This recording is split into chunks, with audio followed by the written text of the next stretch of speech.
은닉 재산을 다 찾아내시는 분. 아직 다 찾아내지 못했습니다. 찾아내실 예정인 분입니다.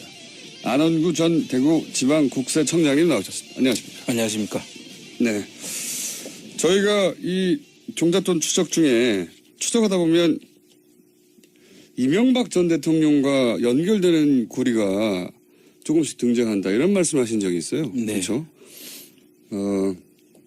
그리고 또 최근 들어서 이명박 전 대통령 뭐 댓글 부대도 그렇고, 예.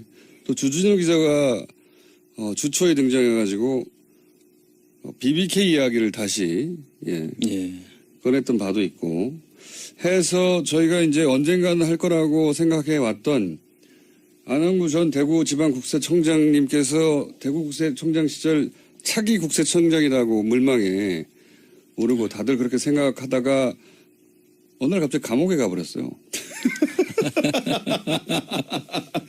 그 감옥에 가게 된 사건이 바로 이 BBK와 대단히 밀접한 관계가 있습니다. 해서 오늘은 그 얘기를 좀 해볼까 합니다. 예. 감옥에 가시게 된 사건은 지금은 가물가물하실지도 모르겠는데 BBK라는 사건은 도곡동이라고 하는 곳의 땅 판매하고 매우 밀접한 관계가 있습니다. 그렇습니다. 왜 밀접한 관계가 있는지 한 줄로 요약하면 도곡동 땅을 팔아서 그 돈이 다스라고 하는 자동차 시트 커버 만드는 현대자동차 납품회사 이명박 대통령이 자기 거 아니라고 주장하는 절대 자기 거 아니라고 주장하는 그 다스에 그 돈이 들어갔고 그 다스에서 돈이 190억이 BBK로 갔거든요. 그렇습니다. 그래서 도곡동 땅 주인이 다스 주인이고 다스 주인이 BBK 주인이다. 이게 공식이 성립돼요. 예, 그렇습니다. 네. 그렇기 때문에 도곡동 땅 진짜 주인이 누구냐 이렇게 거슬러 올라가면 결국은 BBK 주인이 나오는 거죠. 그렇습니다. 네. 그래서 도곡동 땅이 중요한 것인데 그런데 이 엄청난 정치적 사건에 평생 공무원만 하셨던 안원구 총장님이 여기 덜커덕 걸렸어요. 어떻게 된 사건인지. 자, 그 대선 때 그렇게 얘기했죠. 이명박 전 대통령이 내가 BBK 주인이면 대통령 그만두겠다. 네. 그런 말까지 했을 정도로 절대 부인했던 그렇습니다. 사건인데 그런데 이제 도곡동 땅 주인이 이명박 전 대통령이라고 하는 전표 그렇게 표시가 된 전표가 있었고 그거를 본인이 원하지 않았는데 봐버린 거죠. 그렇습니다. 원하지 않았는데 찾은 게 아니라 그냥 봐버린 거죠. 예. 그때를 좀 설명해 주십시오. 예. 그 2007년 한 7, 8월경으로 지금 기억이 되는데 한 10년 정도 됐죠. 됐는데 그 당시에 제가 이제 그 포스코 건설 그렇게 도곡동 땅을 산 회사가 포스코 건설입니다. 그 회사를 정기 세무조사를 하고 있었어요. 정기 세무조사. 대구지방국세청에서. 그 예정돼 있던 정기 세무조사. 그렇습니다. 그래서 그걸 조사를 하고 있는데 그 과정에서 갑자기 이제 그 조사국장과 조사과장 그다음 팀장이 저한테 급한 보고가 있다고 해서 제 방을 들어오게 됩니다. 그래서 이제 보고를 받아 보니까 지금 아까 이야기하신 그 전표 만 아니고 몇 가지 서류가 더 첨부된 도곡동 땅 문서라고 하는 게 이제 하드카바에 무슨 색깔이었습니까? 노란 색깔이었던 걸 기억을 하는데요. 하드카바에 그 위에다가는 도곡동 땅 165- 몇 번지 뭐 이런 식으로 세 개의 필지가 이제 기록이 돼 있고 그 밑에 중간에 왜 흰색으로 이렇게 돼 있지 않습니까? 저희가 전표를 본 적이 없어요. 그 하드카바 양식이 그렇습니다. 하드카바 양식이 제목으로. 예. 그런데 그 밑에에 실소유주 해서 손글씨로 크게 땡땡 이명박 이런 식으로 돼 있었죠. 실소유주 이명박이라고. 예. 그래서 이제 제가 그때 그 서류를 보는 순간에 상당히 긴장을 했죠. 그 당시가 2007년도고 그 당시에는 요분 대선하고는 반대로 그때는 그 박근혜 이명박이 후보의 경선에서 이기는 사람이 대선에 나가는 이런 그 등식이 성립될 시점이었고 근데 이 문제로 인해서 이제 선거판이 완전히 바뀌게 되는. 그렇죠. 그때는 이명박 박근혜 후보의 박빙승부였거든요. 그렇습니다. 누구 한 사람이 삐끗하면은 누가 그 나머지 한 사람이 대통령이 된다라고 생각하는 그런 시절이었기 때문에 그런데 이제 그런 시절에 이명박 대통령 실소유라고 하는 땅이 본인이 절대 아니라고 부인했던 예. 그 땅이 실소유라고 적혀 있는 문서가 하나 나온 거죠. 예. 그래서 지금 제가 찾아서 본 게 아니고. 그러니까 억울하시겠어요. 아마 직원들이 그 밑에서 조사를 하다가 자기들도 심각성을 느꼈기 때문에 이제 절차를 밟아서 저한테까지 보고가 돼 있겠죠. 청장한테 달려온 거군요. 그렇습니다. 네. 그래서 그 보는 순간 얼마나 긴장했겠습니까? 지금. 그걸 봐버린 덕분에 감옥까지 가셨잖아요. 그렇습니다. 네. 그러면은 누가 썼는지 모르시는 거죠, 당연히. 포스코 건설 당시에 이제 그 조사를 할 수 있는 장부 더미를 예. 저희들이 이제 가지고 왔는데 예. 그 속에 있었던 문건 중에 하나였거든요. 누군가 준 게 아니고.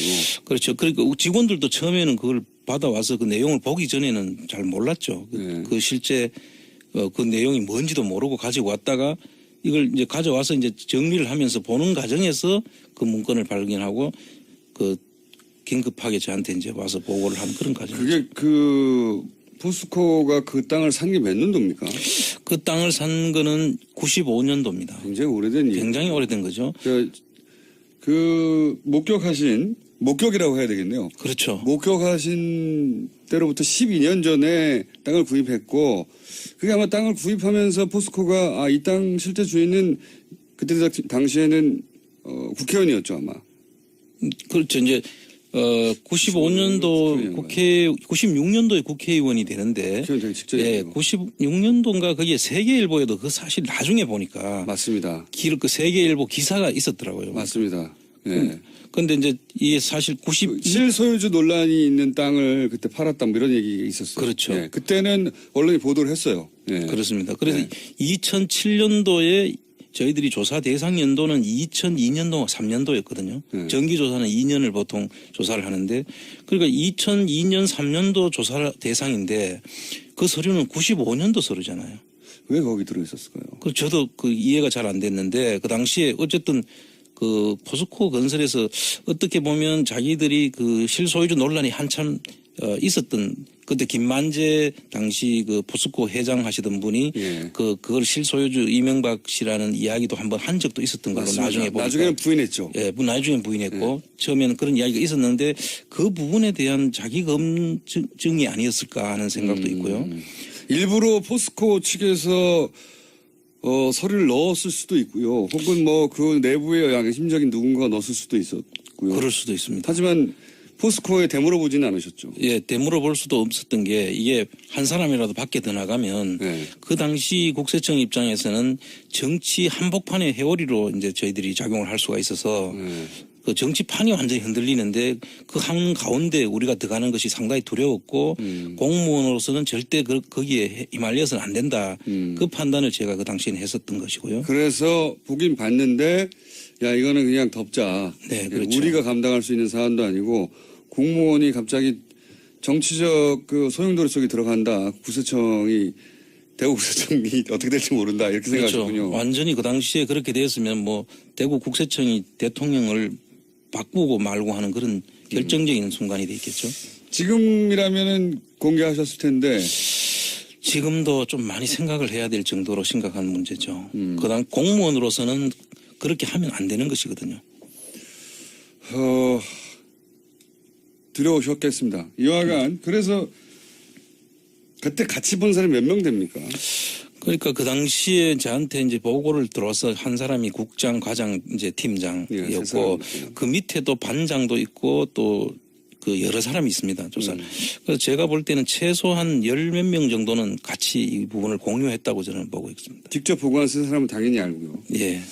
근데 나중에 이게 문제가 됐을 때 이분들이 봤다고 하지 않고 부인했죠.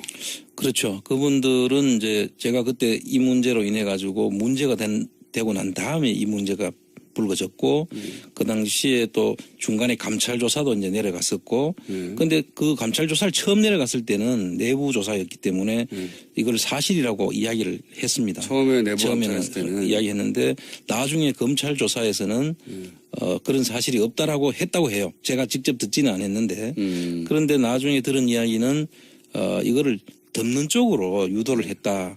누군가가 누가 유도했답니까? 검찰 쪽 조사에서도 네. 그 조사를 받은 직원의 전언에 의하면 네. 이걸 이제 이야기를 사실대로 이야기 안 하는 쪽으로 방향을 이야기했다고. 거짓말하라는 거잖아요. 그러니까. 뭐 대놓고 한 건 아니겠지만 네. 그때 그 현직에 있었고요. 또 그 직원들은 이명박 정권 하잖아요. 그 제대로 하면은 그 직원들이 아마 근무를 할 수가 없었겠죠. 어쨌든 그때 봤던 사람들이 나는 못 봤다고 다 말을 바꾼 것으로 알고 계시다는 거죠. 예, 지금까지는 그렇게 알고 있습니다. 그리고 그걸 검찰이 유도를 했고. 예. 네. 그리고 나서 이게 이제 본격적으로 본인에게 이 고초로 인생을 완전히 바꾸거든요, 이 사건이. 인생을 바꾼 고초가 되기 시작한 게 어느 시점에 어떤 일로 되기 시작한 거예요? 근데 제가 그 이야기를 이제 감찰 직원이 이제 내가 MB 뒷조사를 한 사람이라고 이제 그 청와대 그에다가 보고가 돼 있었다는 거예요. 그래서 아하. 조난 자료에 네. 나는 이명박 뒷조사를 한 사람이니까 이명박 정권 하에서 당신이 어떻게 여기를 근무할 수 있겠느냐. 그래서 그런 얘기를 들으셨어요? 예, 사퇴를 하라. 네. 그래서 아니 내가 그 뒷조사를 한 적도 없지만 네. 또 뒷조사를 안 했다는 그거를 내가 반증하는 이야기를 할 수도 있다. 네. 그래서 제가 전혀 그 이야기를 하지 말라고 했던 이야기를 내부적으로 제가 이야기를 하게 됩니다. 뒷조사를 했다고 저를 몰아붙이기 때문에. 뒷조사를 했다고 몰아붙임을 당해서 아니다. 난 뒷조사를 한 게 아니고 그런 지금 말씀처럼 자초지종을 말씀하셨겠네요. 그렇죠. 왔고 그냥 오히려 내가 본 사람이지만 내가 그거를 공무원이 정치 개입해서는 안 된다고 해서 그걸 덮었던 사람이지 어떻게 내가 그걸 본 사람이냐. 내가 뒷조사를 한 사람이냐. 이렇게 이야기를 하고 난 다음부터 그걸 전부 다 방향이 바뀌어집니다. 오히려 내가 그런 본 사실을 가지고 내가 이명박 정권하고 맞서려고 한다. 제가 이제 누군가 음해가 시작된 거네요. 김대중 노무현 정부에 청와대에 7년을 근무했다는 것을 이유로 저를 완전히 그 이명박 정권에 이제 맞서려는 사람으로 이제 둔갑을 합니다. 그래서 계속 누가 그렇게 만든 겁니까? 당시에 뭐 여러 군데서 아마 작용을 했을 것 같고요. 그 당시에 이제 청장이었던 한상률 청장하고 저하고 대립 관계에 있었고, 그 다음에 이제 청와대 민정이 나중에 저를 또 국세청에서 감금하는 사건까지 벌어지거든요. 감금을요? 예. 그래서 감금할 만큼 뭔가 험하게 안 생기셨는데 무슨 일로 감금? 글쎄 말입니다. 그때 그것도 그 직원들한테 수치스럽게 4명한테 내가 손을 잡혀가지고. 아, 그래요? 수사관도 아닌데 영장도 없이 그 국세청 간부를 그 빈방에 12시간을 감금을 하고 핸드폰을 뺐습니다. 국세청 직원들을 시켜서요? 국세청 감찰 직원들이 저를 그렇게 하죠. 그런 일을 겪으셨고, 네. 그렇게 치욕적인 일을 겪으셨네요. 그리고 나서 한편으로는 그런 얘기도 세간에 있지 않습니까? 한상률 청장이 본인이 국세청장이 되기 위해서 그 이전에 국세청장 1순위로 꼽히던 청장님에 대해서 이렇게 음해를 한 게 아니냐라고 하는 세간의 루머도 있었지 않습니까? 그 당시에 한상률 청장은 청장이 돼 있었고요. 네. 이제 자기가 그 노무현 정부 정권에서 이제 청장으로 임명을 받은 사람인데 네. 그 이명박 정부에서도 이제 다시 연임을 하려고 그렇죠. 연임 했었죠. 임명이 아니라 연임. 그래서 연임을 할 때 이제 저를 또 이용을 합니다. 그래서 연임을 성공하고 난 다음부터는 저를 제거하는 작업에 이제 돌입을 하죠. 그리고 월간조선 기자가 이 사안을 앞뒤를 취재해서 보도를 한번 하려고 했었다면서요? 예, 그 월간조선 기자가 이제 처음에 이런 소문들이 이제 돌고 하니까 아마 취재를 했던 것 같고 그 당시에 취재하는 과정에서 이제 도곡동 땅 이야기까지 이제 그 취재가 다 된 걸로 제가 나중에 그거는 밖으로 이제 그 보내지는 못했는데 그 사장화된 그 기사를 제가 본 적이 있습니다. 보내지 못한 기사를. 보내지 못한 기사를 보니까 이제 도곡동 땅에 대한 그 실체에 상당히 많이 접근을 했고 그 내용들을 이제 가지고 이건 끝까지 그 사실을 밝혀야 되지 하면서 그걸 국세청하고도 계속 그 접촉을 했었더라고요. 그 어느 정도 가까이 갔던가요?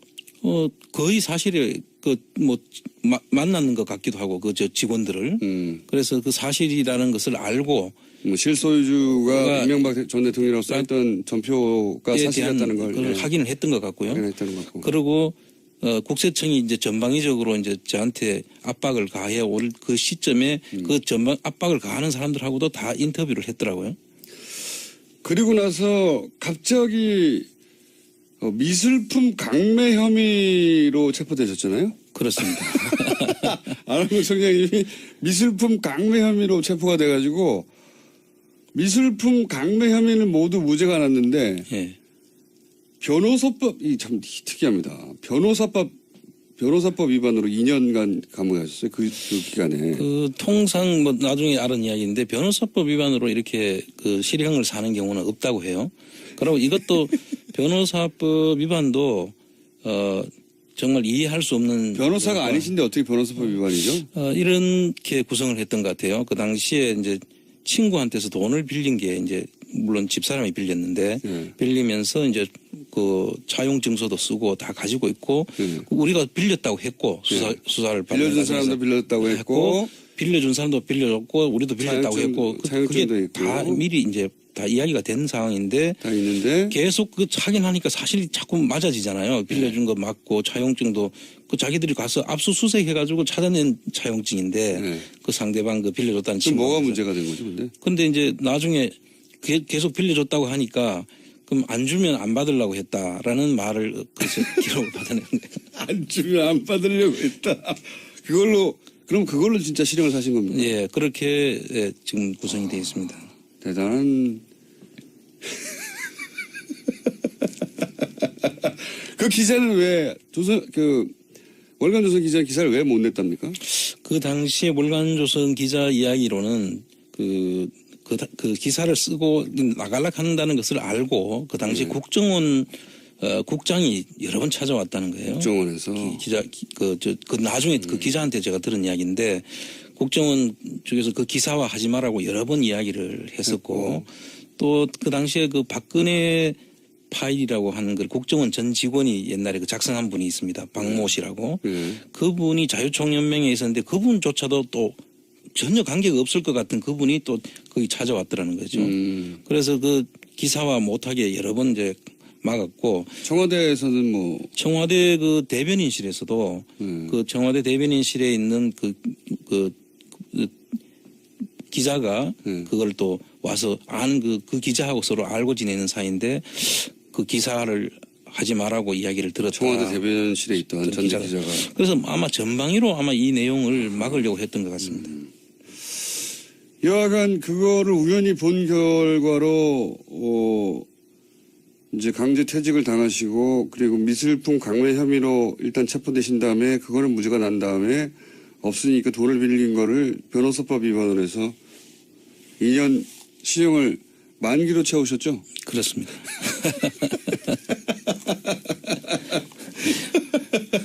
우연히 봤는데. 그렇습니다. 예. 네. 자, 그러면 다시 돌아가서 그러면 도곡동 땅의 실제 소유주는 누구냐?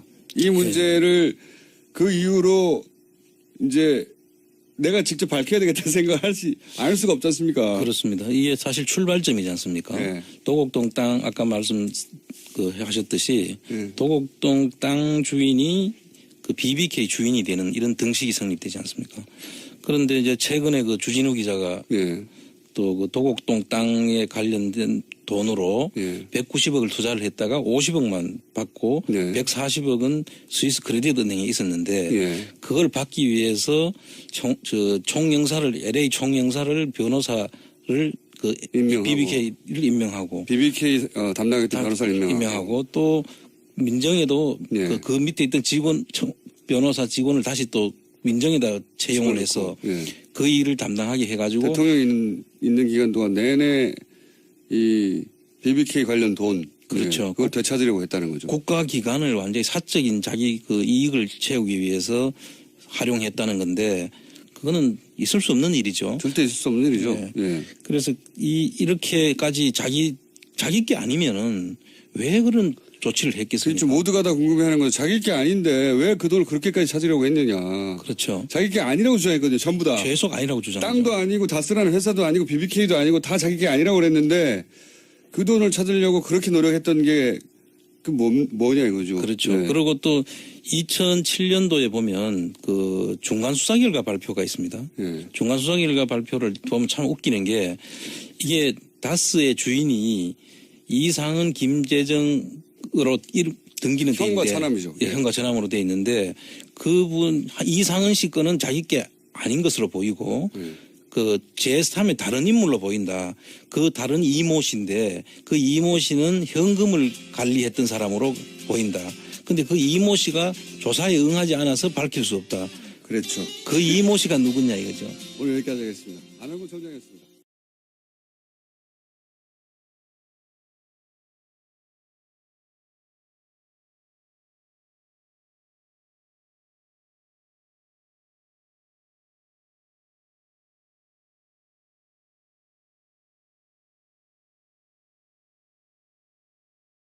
네. 그때는 그 박근혜 이명박 박근혜 이명박이 후보의 경선에서 이기는 사람이 대선에 대선에 나가는 간다. 예. 이런 그 등시 성립될 시점이었고 근데 이 문제로 인해서 이제 선거판이 완전히 바뀌게 되는 그렇죠. 그때는 이명박 박근혜 후보의 박빙 승부였거든요. 그렇습니다. 누구 한 사람이 삐끗하면은 누가 그 나머지 한 사람이 대통령이 된다라고 생각하는 그런 시절이었기 때문에 그런데 이제 그런 시절에 이명박 대통령 실소유라고 하는 땅이 본인이 절대 아니라고 부인했던 예. 그 땅이 실소유라고 적혀 있는 문서가 하나 나온 거죠. 예. 그래서 지금 제가 찾아서 본 게 아니고 그러니까 억울하시겠어요. 아마 직원들이 그 밑에서 조사를 하다가 자기들도 심각성을 느꼈기 때문에 이제 절차를 밟아서 저한테까지 보고가 됐겠죠. 청장한테 달려온 거군요. 그렇습니다. 네. 그래서 그 보는 순간 얼마나 긴장했겠습니까? 지금. 그걸 봐버린 덕분에 감옥까지 가셨잖아요. 그렇습니다. 네. 그러면은 누가 썼는지 모르시는 거죠, 당연히. 포스코 건설 당시에 이제 그 조사를 할 수 있는 장부 더미를 예. 저희들이 이제 가지고 왔는데 예. 그 속에 있었던 문건 중에 하나였거든요. 누군가 준 게 아니고. 그렇죠. 그러니까 직원들도 처음에는 그걸 받아와서 그 내용을 보기 전에는 잘 몰랐죠. 은닉 재산을 다 찾아내시는 분. 아직 다 찾아내지 못했습니다. 찾아내실 예정인 분입니다. 안원구 전 대구지방국세청장님 나오셨습니다. 안녕하십니까. 안녕하십니까. 네. 저희가 이 종잣돈 추적 중에 추적하다 보면 이명박 전 대통령과 연결되는 고리가 조금씩 등장한다. 이런 말씀하신 적이 있어요. 네. 그렇죠? 그리고 또 최근 들어서 이명박 전 대통령 뭐 댓글 부대도 그렇고, 예. 또 주진우 기자가 주초에 등장해가지고 BBK 이야기를 다시 예. 꺼냈던 바도 있고 해서 저희가 이제 언젠가는 할 거라고 생각해 왔던 안원구 전 대구지방국세청장님께서 대구국세청장 시절 차기 국세청장이라고 물망에 오르고 다들 그렇게 생각하다가 어느 날 갑자기 감옥에 가버렸어요.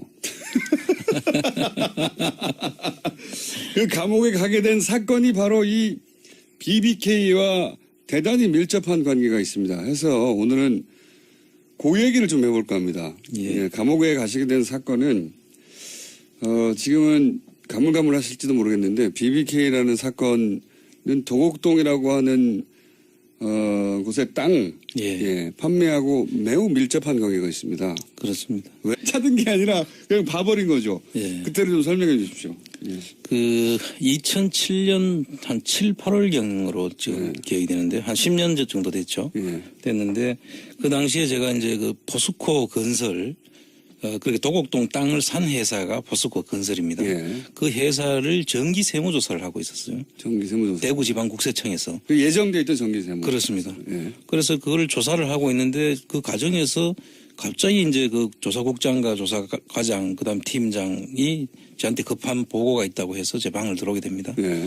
그래서 이제 보고를 받아 보니까 지금 아까 이야기하신 그 전표 만 아니고 몇 가지 서류가 더 첨부된 도곡동 땅 문서라고 하는 게 이제 하드카바에 예. 무슨 색깔이었습니까? 노란 색깔이었던 걸 노란 기억을 색깔, 하는데요. 예. 노란색 하드카바에 그 위에다가는 예. 도곡동 땅 165- 몇 번지 뭐 이런 식으로 예. 세 개의 필지가 이제 기록이 돼 있고 네. 그 밑에 중간에 왜 흰색으로 이렇게 돼 있지 않습니까? 저희가 전표로 본 적이 없어요. 예, 그 하드카바 양식이 그렇습니다. 아, 하드카바 양식이 제목으로. 예, 그런데 그 밑에에 실소유주 해서 손글씨로 크게 예. 땡땡 이명박 이런 식으로 돼 있었죠. 실소유주 이명박이라고. 예, 그래서 이제 제가 그때 그 서류를 보는 순간에 상당히 긴장을 했죠. 그 당시가 2007년도고 그 당시에는 요분 대선하고는 반대로 그 실제 그 내용이 뭔지도 모르고 가지고 왔다가 이걸 이제 가져와서 이제 정리를 하면서 보는 과정에서 그 문건을 발견하고 그 긴급하게 저한테 이제 와서 보고를 한 그런 과정. 그게 그 포스코가 그 땅을 산 게 몇 년도입니까? 그 땅을 산 거는 95년도입니다. 굉장히 오래된 일. 굉장히 오래된 거죠. 그 목격이라고 해야 되겠네요. 그렇죠. 목격하신 때로부터 12년 전에 땅을 구입했고 그게 아마 땅을 구입하면서 포스코가 이 땅 실제 주인은 그때 당시에는 국회의원이었죠 아마. 그렇죠. 이제 95년도 96년도에 국회의원이 되는데 국회의원 되기 직전이에요. 예, 96년도인가 거기에 세계일보에도 그 사실 나중에 보니까 맞습니다. 그 세계일보 기사가 있었더라고요. 맞습니다. 예.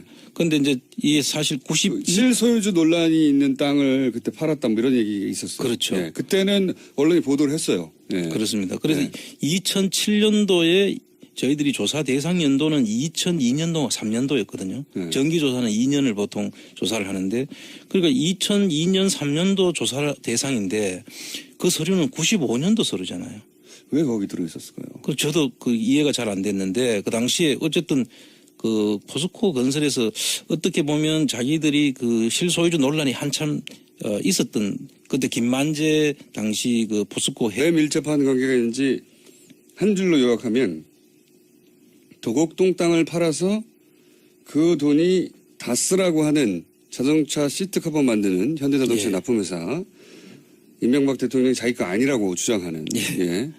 절대 자기 거 아니라고 주장하는 그 다스에 그 돈이 들어갔고 그 다스에서 돈이 190억이 BBK로 갔거든요. 그렇습니다. 그래서 도곡동 땅 주인이 다스 주인이고 다스 주인이 BBK 주인이다. 이게 공식이 성립돼요. 예, 그렇습니다. 네.